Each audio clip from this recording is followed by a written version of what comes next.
નમસ્કાર ખેડૂત મિત્રો, હું છું ડૉક્ટર વિજય અને આજે આપણે આવેલા છીએ એક ભાવનગર જિલ્લાના જેસર તાલુકાના નાનકડા એવા ગામ એટલે કે જૂનાપદર ગામમાં કે જે ખેડૂતભાઈ છે એ દર વર્ષે કંઈક ને કંઈક નવીન ખેતી કરતી રહ્યા છે. એ પછી શાકભાજીની ખેતી હોય, ફળની ખેતી હોય અને આ વર્ષે એમણે ફૂલની ખેતી ને એમાં પણ એવો પાક એટલે કે જે ઓછી મહેનતે, ઓછા ખર્ચે અને વધુ આવક આપતો પાક એટલે કે ગલગોટાની ખેતી કરેલી છે. તો ગલગોટાની ખેતીની વધુ માહિતી માટે આપણે ખુદ ખેડૂતભાઈને વાત કરીએ. તો સૌથી પહેલાં આપનું નામ અને સરનામું અને આપણો મોબાઈલ નંબર. જય જવાન જય કિસાન. અમારી ચેનલમાં તમારું હાર્દિક સ્વાગત છે. મારું નામ ગોહિલ તખત છે એમ ગોહિલ, ગામ જૂનાપદર, તાલુકો જેસર, જિલ્લો ભાવનગર. મારો મોબાઈલ નંબર છે 8141 30 40 73. હવે આપણે સૌથી પહેલાં આઈડિયા ક્યાંથી આવ્યો, વિચાર ક્યાંથી આવ્યો કે આપણે ફૂલની ખેતી અને એમાં ગલગોટાની ખેતી કરવી જોઈએ? મેં 4 એકરના તરબૂચ બનાવેલા હતા. તો તરબૂચ બનાવેલા હતા એની જે છે એની બોર્ડર મારેલી હતી ચારેય બાજુમાં રોગ જીવાત માટે.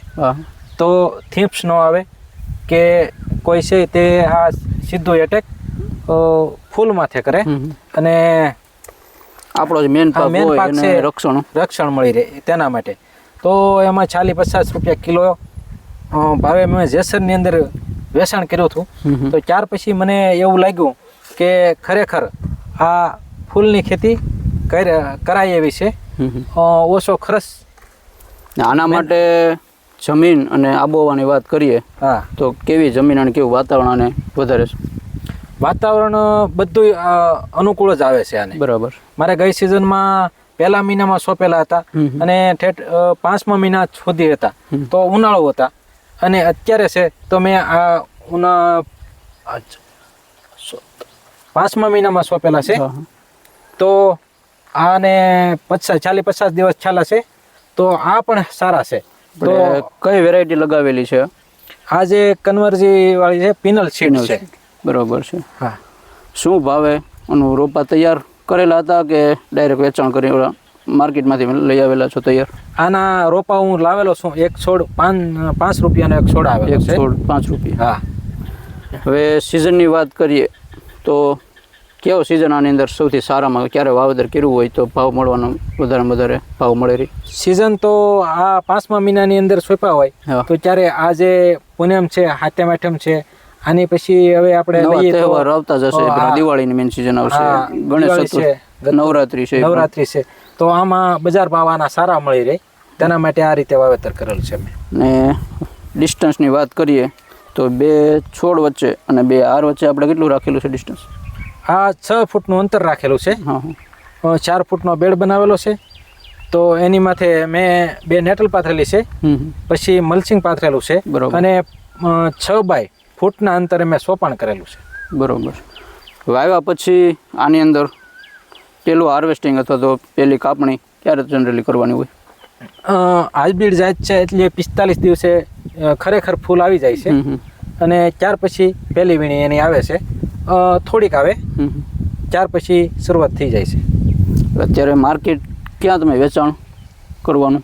અત્યારે હું ભાવનગર, પાલીતાણા, ગારિયાધાર, જેસર અને લોકલ માર્કેટ વેચાઈ જાય છે. લોકલ માર્કેટમાં મેકલું. શું ભાવ મળે છે અત્યારે? અત્યારે 40-50 રૂપિયા મળે છે. On average 40-50. હવે તહેવાર આવતા જશે એ પ્રમાણે માર્કેટમાં ડિમાન્ડ વધશે ફૂલની તો ભાવ વધવાના શક્યતા છે. હવે એક છોડ દીઠ આપણને ઉત્પાદનની વાત કરીએ તો કેટલું મળવાનું આપણને આશા કેટલી છે કે એક છોડ દીઠ એટલું મળશે ઉત્પાદન? આ જે છોડ છે તે પિનલ સીડ છે કે કોઈ કંપની છે એની ભલામણ તો 5-6 કિલોની કરે છે. બરોબર. પણ આપણે એવું નથી કહેતા, પણ 3 કિલોનો અંદાજિત મારો છે એક છોડ દીઠ 3. હા.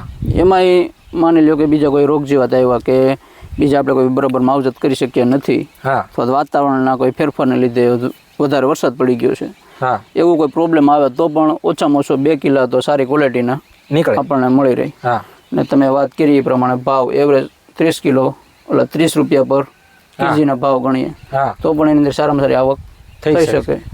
ને એટલા ડિસ્ટન્સે આપણે 1 વીઘા દીઠ લગભગ કેટલા છોડ નાખી શકીએ? અત્યારે મેં આમાં વીઘાની અંદર 2000 જેવા છોડ નાખેલ છે. 6 ના પાટલે? હા, 6 બાય ફૂટના વાવેતર કરેલું છે. પણ ખરેખર આ વાવેતર થોડુંક પાસે છે નજીકથી. નજીક થયેલું છે તો આ 2 ફૂટે અંતર હોવું જોઈએ. 1.5 ની બદલે 2 ફૂટ. હા 1.5 છોડથી છોડ 2 ફૂટ. હા 2 ફૂટનું અંતર. અને એ છે લાઈન વચ્ચે એ 5 ફૂટનું 4.5 5 ફૂટ આવે. તો છોડની સંખ્યા વધી જશે. હા 2500 જેવા વીઘા દીઠ આવશે. હા પછી આમાં આ સ્ટેપ લગાડેલા છે મેં બરોબર છે. રોગ જીવાત માટે. એ પણ સારામાં સારું કામ કરે. અને આમ પણ આ રોગ જીવાતમાં કેવા પ્રોબ્લેમ રહે છે? નથી, રોગ જીવાત કંઈ બહુ ઓછી આવે છે.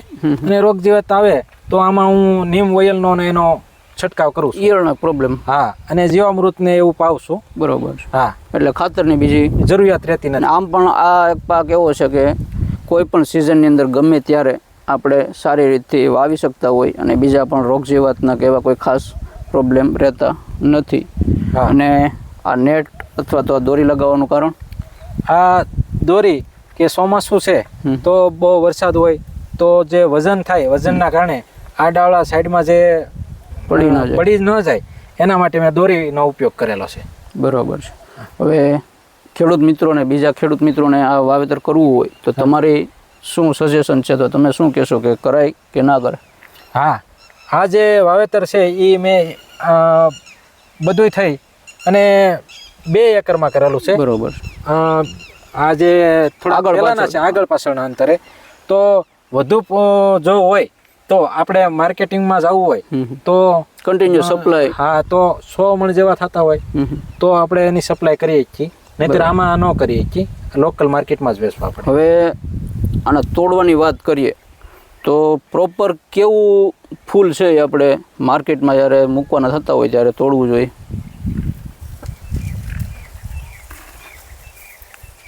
માર્કેટમાં જતું હોય ત્યારે આવું ફૂલ તોડવાનું રહે છે. બરોબર છે. એકદમ ખુલેલું. એકદમ ખુલેલું.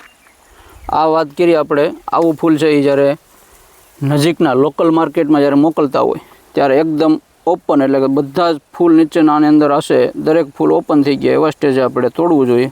અથવા તો જ્યારે 1-2 દિવસનું ડિસ્ટન્સ હોય, આગળની જગ્યાએ કંઈક મોકલતા હોય દૂર ડિસ્ટન્સમાં, તો આવા વચ્ચે થોડાક ખુલ્લા ના હોય એવા સ્ટેજે આને હાર્વેસ્ટ કરવું જોઈએ અથવા તોડવું જોઈએ. અને તોડવાની પણ આપણે વાત કરીએ કે સવારના 10 વાગ્યા પહેલાં અથવા તો સાંજના ટાઈમે અથવા તો 4 વાગ્યા પછી જ્યારે તડકો ના હોય એવા ટાઈમે જો આપણે તોડીએ તો સારામાં સારી ક્વોલિટીના ફૂલ આપણે માર્કેટમાં મોકલીએ અને ત્યારે આપણને સારામાં સારો ભાવ પણ મળતા હોય છે. તો અમે અને ખેડૂતભાઈ આશા રાખીએ છીએ કે આ વિડીયો જે પણ ખેડૂત લોકો જોવે અને આ ખેતી અપનાવે તો અપનાવવા જેવી છે અને સારો ફાયદો પણ આની અંદર થઈ શકે છે. તો આપ સર્વેનો ખૂબ ખૂબ આભાર. જય જવાન જય કિસાન.